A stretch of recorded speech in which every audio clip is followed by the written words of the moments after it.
올여름 장마철은 유난히 시끄러웠습니다. 지난 8월 쏟아진 집중호우로 합천댐이 방류하면서 합천 지역 곳곳에 큰 상처를 남겼는데요.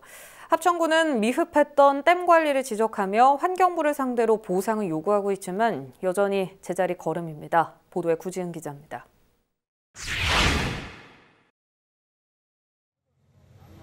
지난 8월 합천에 내린 폭우로 지역 곳곳은 그야말로 아수라장을 방불케 했습니다. 저지대 마을이 침수되면서 주택이 반파되는가 하면 가축 피해도 속출했습니다.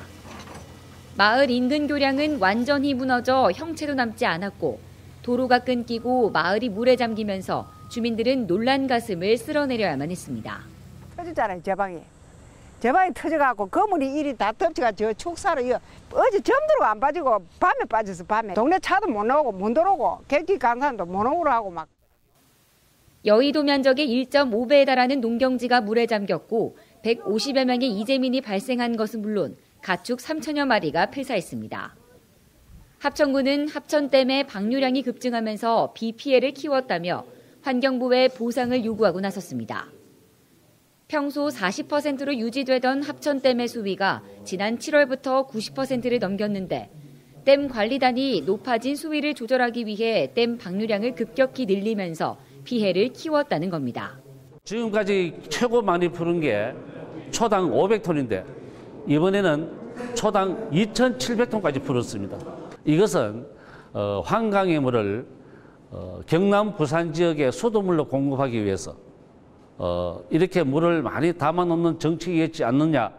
지역민들도 환경부를 직접 찾아 수해 피해 대책을 촉구하며 집회를 갖고 삭발식을 강행하기도 했습니다.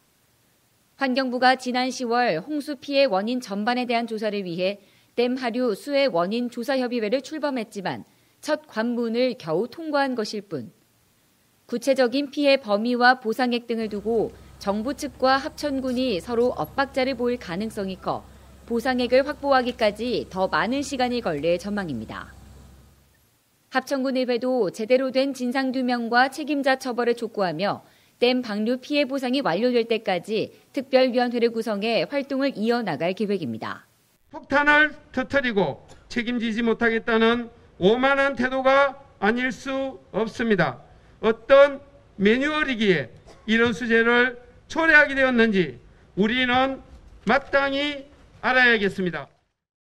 지난 8월 합천군이 특별 재난지역으로 선포되고 받은 가구당 지원금은 전체 피해액 700억 원의 2%에도 못 미치는 수준.